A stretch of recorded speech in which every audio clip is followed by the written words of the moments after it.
Hey friends, this is Coercing Current, and today I wanted to show you the two Fairphone USB-C cables. And I bought them not because I actually own a Fairphone, but because the company behind the cables, they're called Fairphone, are producing phones that I would consider to be a noble cause. And they also state that their cables are durable and they've been tested and they should last for a long time. So they are pretty much spot on with their advertisement promises. And that looks kind of weird. It looks asymmetrical. 1 second. Yeah, so that's better. And I wanted to test both of the cables, so I bought both of them and the 1 meter length because they are quite expensive as they are. And I wrote the prices on the back. Yeah, I did. And those prices are without taxes and without shipping. So that one is almost 30 euros and that one is 1663. So that one costs almost 20 euros with taxes, and that one 35 euros plus 12.95 or almost 13 euros in shipping. So for both of those cables, if you want to order them within the European Union and you have 20% value-added tax, then you're going to pay 70 euros for those two cables. So they better be quite durable and they better be quite good because the price already is eye-opening. So what I like about them is that they actually wrote what the cables can do. So let me first start with the cheap one, so we're not going to get them intermingled. It is 70,000 times durability tested. The other one is 100,000 times, and they stated it's a USB 2.0 cable. So we already know that it can deliver data transfer speeds of up to 480 megabits or 0.48 gigabits per second. And the charging also is stated here. If I focus on here, then you can see it's a 240 watt charging cable. So pretty much the largest amount of currents and voltages that you can achieve at the moment, which is 48 volts at 5 amps. And yeah, they also go into the extended warranty and the band lifespan. Everything is recycled and recycled materials overall. And they also include USB-A adapter because it's written somewhere. Yeah, USB-A adapter included for enhanced charger compatibility. The more expensive cable, the USB-C 3.2 cable, 2x2 chan. It now depends on what kind of marketing material you have in front of you, because the USB Foundation already always changes how the USB itself is called. But Fairphone itself knew that this is going to happen, so they also included the data transfer speed of 20 gigabits per second. This is not the fastest that we can go nowadays, which would be 80 gigabits per second, but it's still quite fast. The durability now is 100,000 bands, which is interesting, but it still includes the USB-A adapter, which most certainly does not do 20 gigabits per second because that's not compatible with USB-A speeds. But let's see. On the back side, we have the same information, just with the 20 gigabits per second data transfer speed and still 240 watts because that's the fastest you can go. Let's unpack them, and I will first start with the cheaper one. And oh, look at that! They also included some recycling logos, French recycling, French, and yeah, they're a Dutch company, so designed by Fairphone, blah blah blah, Amsterdam, the Netherlands. Yeah, and that's the model, and it's vegetable oil ink. Interesting. Let's see how they come to test. And we can already see the packaging is 100% cardboard, and that's a plus. And the cable, ooh, look at this. They included a lot of things, and yeah, so they include this little strip where it says Fairphone. Yeah, it says Fairphone on here, and the USB-A adapter that can be fixed on like this. and we can even plug it in, and now it's a USB-A to USB-C cable, and it also comes with this I don't know how to call it, wire grommet or just rubber band, where you can put the cable together. And the cable itself feels, so it has some protective sleeve over it. It feels somewhat rigid, but understandable. If you actually want to have the 5 amp rating, you need a bit more copper inside the cable. And overall, it has quite a good feeling to it. The connector itself also states fairphone. I hope you can read that. Yes, you can. On both sides, here we don't have, we still have the fairphone kind of thing, but we don't have data transfer speeds printed on the cable. So once you've thrown it into the bin with the other cables, you're not going to remember which one was the fast charging, which one was the slow charging, which one could do fast data and which one could slow data. So there theoretically would be a standard for this by the USB IF. I can even show you something like this, similar to this. This cable just has the 20 gigabits per second data speed, but it also has labels for charging speed. And the rest of the cable looks quite good. So if we take a look here, I even believe the, what did they say, 70,000 bands. So if you pay more for the cable, it can do 100,000, but this one can do 70,000 with an extended warranty. I'm not sure if it actually can do 70,000, and I'm not going to try out, but it at least looks like a reasonably well made cable. And before we go any further, we are obviously going to test it. So I'm going to plug in the Billy cable queue in its normal measurement mode, and we are going to measure it as a regular USB-C cable. It should do 240 gigabits, 240 watts, so 48 volts at 5 amps, as well as the 480 megabits per second rating. And let's take a look. Yep, pretty much spot on. 0.48 gigabits per second, 240 watts charging speed, charging power, sorry, and 100% cable health. Yes, that's good. It's a USB 2.0 cable, pretty much like the packaging says, and it can do voltages up to 48 volts and 5 amps. The USB connector pinout looks like a regular charging cable with USB 2.0 speeds, so it has the ground connectors, the 4 on the outermost, the V-bus, the 4 here, which can do up to 48 volts, as well as the D plus, D minus for USB 2 speeds, and one of the CC pins, depending on the orientation I will plug it in.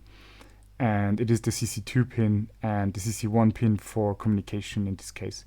The V-bus resistance is at 49 milliohms, so this is a quite good cable. That's interesting. The EMAC information says that it's a passive cable. That's most certainly sure, because there is no active driving electronics inside. But the vendor ID is 0000. This means that Fairphone did not actually pay for a vendor ID by the USB IF, and therefore they didn't get one, and therefore they did not put anything in there. But the rest of the data looks fine. It's 10 nanoseconds latency, so it is approximately 1 meter cable. USB 2 speeds, 5 amps, 48 volts, and the hardware and the software revision both are 0. So yeah, I'm not sure why they didn't pay for the vendor ID, and that's most certainly also why they didn't print on a label like this, because you're not allowed to do that, because the USB IF has actually registered or trademarked or whatever this logo itself, so you're not allowed to put it on if you haven't paid, and it looks like they haven't. But the cable itself looks solid enough to me. And what we'll now do is connect the USB A adapter, so the A to C adapter, and I've crossed it out because I thought that it was broken, but I'm quite sure that it isn't, to see what the cable can do in USB A mode. So we now test it with the USB A to USB C connector, and then we're going to see. And yeah, that's pretty much what I would expect. So it's still a USB 2 cable. because with the USB-A connector, we can go up to USB 3 speeds with the pins that can be connected inside this connector. But what we cannot do is power delivery negotiations. So if we take a look at the specs, it's still USB 2, but we're limited to 5 volts because we cannot go up to 48 volts. There's no way that by the official USB standard we can negotiate this.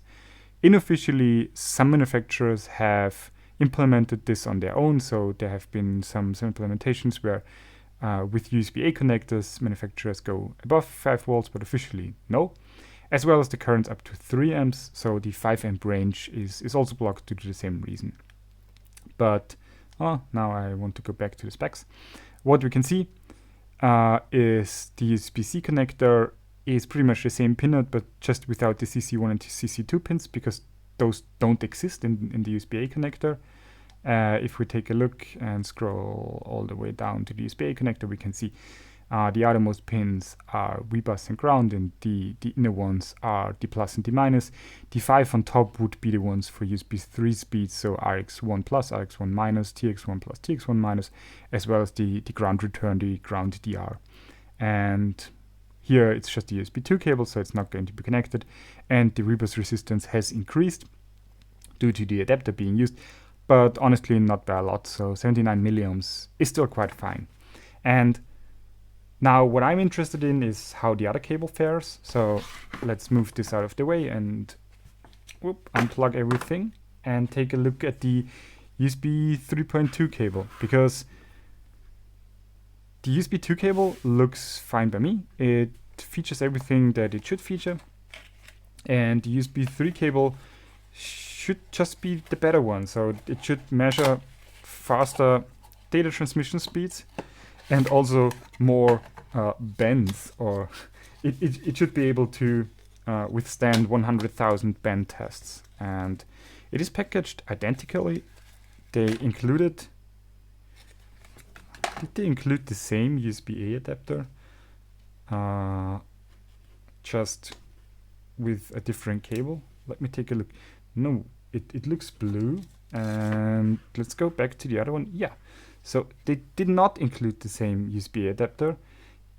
They actually colored the plastics part inside blue, so that's an indicator for USB 3 speeds, but practically also off-brand manufacturers use blue just because they have, and they don't even feature data transmission at all. And what we can see is the additional pins. You can see them back here. I'm not sure if you can see them very clearly. Let me zoom in a bit so you can at least try to make them out. What you can see here are the additional 5 pins on the back end of the connector that are not existent in the USB 2, USB-A to USB-C connector.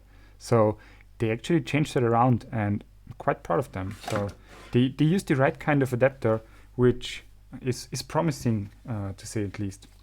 The rest of the cable is very similar. It's just a bit thicker than the first one, which would make sense considering it is a USB 3 cable, so it has to carry more wires and therefore is a bit thicker. Yeah, I'm not sure if you can see it, but you can definitely feel it. The USB 3 cable is a bit thicker and therefore a bit more stiff. Let's go back to the cable tester and first test it as a USB-C cable. So we know if the USB 3.2 rating for the 20 gigabit is valid. And yeah, pretty much it looks like it can do 20 gigabits. At least the pins are there and the eMark information is consistent. The charging power still is 240 watts and the cable health is 100%. Let's take a look. It says, yeah, up to USB 3.1 speeds, which can mean USB 3.2, Gen 2.2, depending on the advertisement material you've read. 48 volts, 5 amps, and now we can see this is a fully featured USB-C connector where all pins are connected, RX1, RX2, TX1, TX2, plus and minus, each with sideband unit connectors also connected, so we should be theoretically able to do, yes, audio accessory mode. as well as depending on the device you connected to alternate mode, but they haven't enabled alternate mode in the USB-C eMark information, so it's not displayed here. The 2 pins missing here are the D+ and D-, and they will light up depending on the cable orientation, so we always know which way is up and that this connector itself is backwards compatible. And if we take a look at the details, we can see, pretty much fully features cable, 36 milliohms, quite good rebus resistance. And if we take a look at the eMark information, still window ID is 000.